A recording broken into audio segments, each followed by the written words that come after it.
আমাদের প্রধান লক্ষ্য, যেটা আমি পুনর্ব্যক্ত করতে চাই সেনাবাহিনী প্রধানের সাথে, যে সুষ্ঠু নির্বাচনী পরিবেশ নিশ্চিত করতে হবে আমাদেরকে।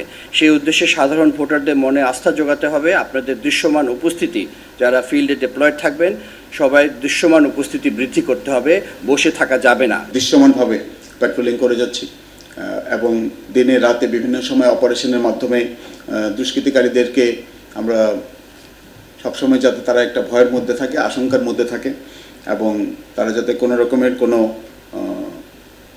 দুষ্কৃতি কার্য করার চিন্তাও না করে, সেরকম একটা পরিবেশ সৃষ্টি করার জন্য আমরা আপ্রাণ চেষ্টা চালিয়ে যাচ্ছি। সুন্দর নির্বাচন করার জন্য ক্যাপেবল আমরা সবাই আগ্রহী। নির্বাচন কমিশন আগ্রহী, সরকার আগ্রহী, আপনার অ্যাডমিনিস্ট্রেশন আগ্রহী, পুলিশ আগ্রহী, সেনাবাহিনী আগ্রহী, বিমান বাহিনী, নৌবাহিনী, সবাই। সেখানে নির্বাচন না হওয়ার কোনো সুযোগ নাই।